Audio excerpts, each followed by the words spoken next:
ప్రియతమ ముఖ్యమంత్రి పాలమూరు బిడ్డ రేవంత్ రెడ్డి మన గడ్డ మీదకి వచ్చినప్పుడు జోష్ ఎట్లుండాలి?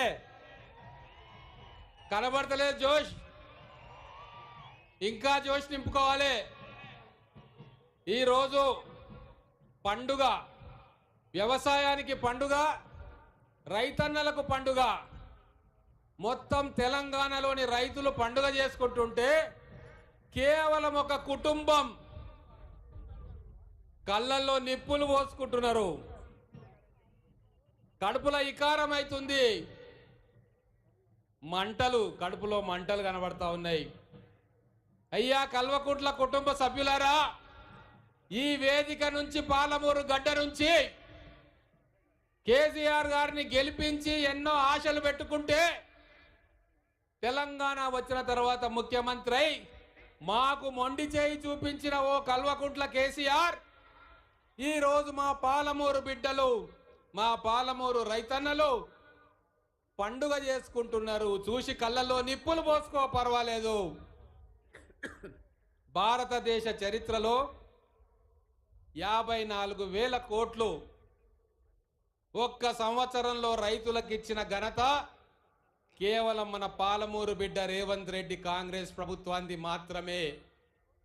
ఇది తెలంగాణ ప్రజలు గుర్తించారు కనుకనే ఈరోజు లక్షలాదిగా తరలి వచ్చి ఈ ప్రభుత్వానికి, మంత్రివర్గానికి, రేవంత్ రెడ్డి గారికి, అధికారులకు అందరికీ కూడా ఆశీర్వదించడానికి అందరినీ ఈరోజు ఇంత పెద్ద సంఖ్యలో వచ్చిండ్రు. ఈ రైతులను మేము తీసుకురాలే, స్వచ్ఛందంగా మేము వస్తాము అని చెప్పి బండ్లు పెట్టించుకొని వచ్చిండ్రు. ఎందుకు వచ్చిండ్రయ్యా అంటే దానికి కారణం ఉంది. 10 సంవత్సరాలలో రైతులు ఏం చేయాలి, ఏం పంటలు పండించాలి, అధికారుల ధర్మం ఏంది, వృత్తి ఏంది, వాళ్ళు రైతులతోటి ఏం మాట్లాడాలి, అవన్నీ మర్చిపోయిండ్రు. ఈ 10 సంవత్సరాలు కేవలం రైతులను, రైతు బంధు వాళ్ళ మొక్కాన పడేసి వాళ్ళను ఓటు బ్యాంకులుగా చూసిరు తప్ప ప్రాణమున్న మనుషులుగా, దేశానికి వెన్నెముక్కగా నిలుస్తున్న రైతన్నల గుండె చప్పుడును కేసీఆర్ ప్రభుత్వం వినలేదు. కానీ ఈరోజు 22 లక్షల మంది రైతులను ఒక్క మీట నొక్కితే వాళ్ళను రుణ విముక్తి చేసిన ఘనత, 18,000 కోట్ల రూపాయలు వాళ్ళకి ఇచ్చిన ఘనత మన ప్రియతమ ముఖ్యమంత్రి రేవంత్ రెడ్డి గారిది. కేసీఆర్ రైతుల వెనుక ఉన్న ఓటును చూసిండు. అందుకే కేవలం రైతు బంధును సరిపెట్టి మొత్తం వ్యవసాయ రంగాన్ని భ్రష్టు పట్టించిండు. కానీ మన ముఖ్యమంత్రి రైతుల ఓటు బ్యాంకును చూడలే, రైతులు చిందిస్తున్న స్వేదపు చుక్కలను, చెమట చుక్కలను చూసిండు, వాళ్ళ ఆర్తిని చూసిండు, వాళ్ళ కష్టాలను చూసిండు. కాబట్టి ఈరోజు 54,000 కోట్ల రూపాయలు ప్రభుత్వానికి ఎన్ని ఇబ్బందులున్నా రైతు కోసం, రైతు రాజ్యం రావాలని ఒక్క సంవత్సరం లోపలనే ఇంత ఘనకార్యం ఈ ప్రభుత్వం చేసిందంటే మీరందరూ కూడా ఆలోచన చేయాలి. మే నెలలో రైతు పెట్టుబడి ఇచ్చినాం, 3 నెలలు తిరగకముందే రైతు రుణమాఫీ చేసినాం.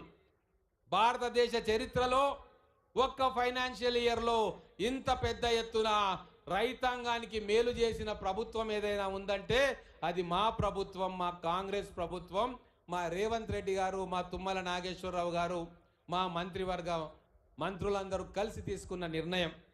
అయ్యా నేను ఒక్క మాట చెప్తా, పెద్దలు చాలా మంది ఉంది మాట్లాడేది. పాలమూరు జిల్లాలో, తెలంగాణ రాష్ట్రంలో సన్న రకాల వడ్లు ఏ రోజు కూడా ఇంత పెద్ద ఎత్తున పండించలే. కానీ స్వార్థంతో ఉన్న రాజకీయ నాయకులు గతంలో వరి వేస్తే ఉరి అన్నారు. ఈరోజు వరి వేసినందుకు రైతన్నలు పండుగ చేసుకుంటున్నారు. సన్న రకాలు వేసిన రైతులు ఈరోజు 1,000 కోట్ల రూపాయలు బోనస్ రూపంలో వాళ్ళ అకౌంట్లోకి పోతా ఉన్నాయి. ఇది ఒక రాజనీతిజ్ఞుడు పరిపాలన చేస్తున్న రాష్ట్రం, మన పాలమూరు బిడ్డ ఏలుతున్న రాష్ట్రం. కాబట్టి ఇన్ని రకాల సౌకర్యాలు రైతులకు వస్తూ ఉన్నాయి. మా మేనిఫెస్టోలో ఎవరు పట్టించుకొని ఎవరు కనీసం ఓటు బ్యాంకుగా గుర్తుంచుకొని వర్గం రైతు కూలీలు కౌలు రైతులు వాళ్ళ కోసం ప్రత్యేకంగా ఆలోచించి భూస్వాములకే రైతు బంధు వస్తుందా, చెమటోడ్చి పండించే మా రైతు కూలీలకు కానీ కౌలు రైతులకు కానీ వాళ్ళకెందుకు ప్రభుత్వం నుంచి సహాయం అందకూడదు అని చెప్పి మేనిఫెస్టోలో మా శ్రీధర్ బాబు గారు చైర్మన్గా ఉన్న మేనిఫెస్టోలో పెట్టుకున్నాం. ఈరోజు ఒక్క మాట మీరు యాద్ చేసుకోవాలి, గుర్తుంచుకోవాలి. సన్న రకాలకి ఈరోజు 3,000 రూపాయలు మార్కెట్లో ధర పలుకుతా ఉంది. 8,000 ధాన్యం కొనుగోలు కేంద్రాలు పెట్టి ఈరోజు ఆఖరి గింజ వరకు కొంటున్నాం. బోనస్ పడతా ఉంది. బోనస్ ఎవరికి వస్తా ఉంది? రైతు కూలీలు కౌలు రైతులు పండిస్తే ఆ వడ్లను తీసుకెళ్లి మార్కెట్లో కానీ ధాన్యం కేంద్రాలకు తీసుకపోతే ఆ కౌలు రైతుల అకౌంట్లో ఈరోజు ఎకరానికి 10 నుంచి 20 వేలు పడుతున్నదంటే ఇది ఒక విప్లవాత్మకమైన మార్పు. రేపు రాబోయే రోజుల్లో అన్ని రాష్ట్రాలు కూడా ఈ మార్పును స్వాగతించి ఈ బాటలోనే నడుస్తాయి. తెలంగాణ ఎప్పటికీ కూడా మొదటి స్థానంలో ఉండాలి. తెలంగాణ ఫస్ట్ ఉండాలి. తెలంగాణ వ్యవసాయంలో మొదటి స్థానం ఉండాలి, ఉపాధిలో మొదటి స్థానం ఉండాలి అన్న ఏకైక లక్ష్యంతో రేవంత్ రెడ్డి గారి ప్రభుత్వం పనిచేస్తూ ఉంది. అందుకే ఈ పాలమూరు బిడ్డ రాజకీయ ఆలోచన సంకల్పానికి ఈరోజు భారతదేశం మొత్తం అచ్చరు పొందుతా ఉంది. హిందూలో టైమ్స్ ఆఫ్ ఇండియాలో ఈ తెలంగాణ ప్రాంతంలో వస్తున్న విప్లవాత్మకమైన మార్పును హెడ్లైన్స్లో వేస్తూ ఉన్నారు. ఈరోజు ప్రపంచ దేశాలు సన్న రకాల వడ్లు తెలంగాణలో ఉత్పత్తి అవుతా ఉన్నాయి, తెలంగాణలో పండుతున్నాయి. వాటిని మా దేశంలో కూడా కావాలి అని చెప్తే ఈరోజు భారత ప్రభుత్వం ఎక్స్పోర్ట్ బ్యాన్ను బియ్యం మీద ఈరోజు ఎత్తివేస్తే ఈరోజు రేట్లు పెరిగినాయి. ఆ ఘనత ఈ మార్పుకు శ్రీకారం చుట్టిన వ్యక్తి మన పాలమూరు బిడ్డ, మన ముఖ్యమంత్రి రేవంత్ రెడ్డి అన్న విషయాన్ని ఈరోజు ఎవరు కూడా మర్చిపోవద్దు. ఇంకొక విషయం చెప్పి నేను ముగిస్తా. మీకు తెలుసు కేసీఆర్ ఫామ్ హౌస్ ఉంది కదా, కేసీఆర్కి ఎన్ని ఎకరాల ఫామ్ హౌస్ ఉంది? 500 ఎకరాల ఫామ్ హౌస్ ఉంది. మరి 500 ఎకరాల ఫామ్ హౌస్ లో ఈ 10 సంవత్సరాలు ఆయన ఏం చేసిండు? అగ్రికల్చర్ ఆఫీసర్లను పిలుచుకున్నాడు, ఎక్స్టెన్షన్ ఆఫీసర్లను, ఇజ్రాయెల్ నుంచి శాస్త్రవేత్తలను పిలుచుకున్నాడు, అమెరికా నుంచి ఎక్కడెక్కడ కొత్త కొత్త టెక్నాలజీ వస్తుందో వాళ్ళందరినీ పిలుచుకొని ఆ టెక్నాలజీ ఎక్కడ వాడిండయ్యా అంటే ఆయన ఫామ్ హౌస్లో వాడిండు, వాళ్ళ అంచర్లకు చెప్పుకున్నాడు, బీఆర్ఎస్ వాళ్ళకు వాడిండు. గడీలల్లో కోటలల్లో టెక్నాలజీ, కొత్త విధానాలు, కొత్త సాగు విధానాలు అన్నీ కూడా గడీలో బందీ అయితే ఈ ప్రజాప్రభుత్వం వచ్చినాక ఎట్లయితే డిసెంబర్ 7న ప్రగతి భవన్ సంఖ్యలు తెగిపోయినాయో ఈరోజు ఒక్క సంవత్సరం లోపల రైతాంగానికి సంఖ్యలు తెగిపోయినాయి. దేశ విదేశాల్లో టెక్నాలజీ ఈరోజు మా స్టాల్స్లలో 200 స్టాల్స్లో రైతన్నలు అక్కడ ఉచితంగా నేర్చుకుంటున్నారు. అధ్యయన సదస్సులు జరుగుతున్నాయి. ప్రజా పాలనకు, మూర్ఖపు పాలనకు ఇంతకంటే ఉదాహరణ ఈ భూమి మీద ఇంకోటి దొరకదు.